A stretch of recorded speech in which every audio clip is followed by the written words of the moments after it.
Janata Dal S ദേശീയ അധ്യക്ഷൻ ശ്രീ ദേവഗൗഡ കഴിഞ്ഞ ദിവസം മൈസൂരിൽ BJPയുടെ പ്രധാനമന്ത്രിയായ ശ്രീ മോദി ഒരുമിച്ച് കൈകോർത്തുകൊണ്ട് NDAയുടെ സ്ഥാനാർത്ഥിക്ക് വേണ്ടി നടത്തിയ പ്രചരണം, അതിൻ്റെ ഫലം അദ്ദേഹം മറന്നുപോയി. പാർട്ടിയുടെ പേര് ജനതാദൾ സെക്കുലർ എന്നാണ്, മതേതര ജനതാദൾ എന്നാണ്.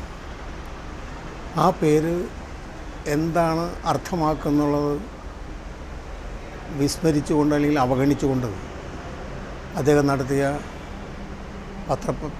പ്രചാരണത്തിന് വേണ്ടി നടത്തിയിട്ടുള്ള ആ വാർത്ത യഥാർത്ഥത്തിൽ ഇന്ത്യയിലെ ജനാധിപത്യ വിശ്വാസികളെ കുറേ കൂടി വേദനിപ്പിച്ചു.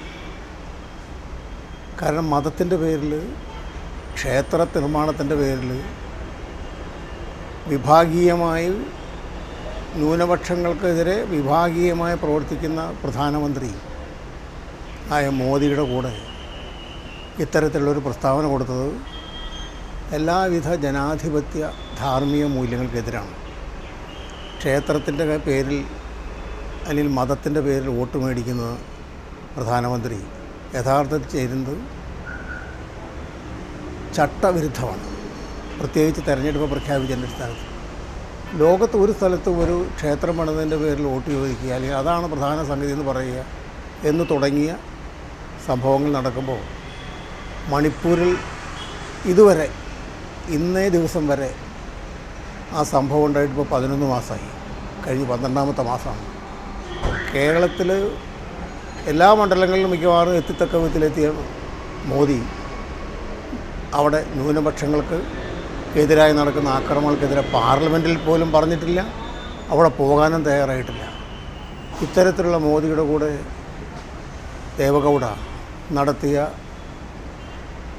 പ്രചാരണം യഥാർത്ഥത്തിൽ ജനാധിപത്യ വിരുദ്ധമാണ്, ന്യൂനപക്ഷ വിരുദ്ധമാണ്, ധാർമ്മികതയ്ക്കെതിരാണ്. മതാധിഷ്ഠിതമായ ഒരു പാർട്ടി, മതാധിഷ്ഠിതമായ ഒരു സംവിധാനത്തിന് വേണ്ടി നടത്തുന്ന പ്രചരണ പരിപാടികൾ കൂട്ടുനിന്നതിൽ കേരളത്തിലെ ജനതാദൾ പ്രവർത്തകർക്ക് ഖേദമുണ്ട്, പ്രതിഷേധമുണ്ട്. കേരളത്തിലെ ജനങ്ങൾ എല്ലാം തന്നെ അതിനെതിരാണ്. കേരളത്തിലെ ജനതാദൾ, ഞങ്ങളുടെ മന്ത്രിയും സംസ്ഥാന പ്രസിഡൻറ്റും കാര്യത്തെക്കുറിച്ച് പറഞ്ഞു കഴിഞ്ഞു. ഞങ്ങൾ ഇടതുപക്ഷ ജനാധിപത്യ മുന്നണിയുടെ കൂടെയാണ്. അത് ഒരിക്കൽ കൂടി ആവർത്തിക്കുന്നു, ഇതിലുള്ള പ്രതിഷേധം അറിയിക്കുകയും ചെയ്യുന്നു.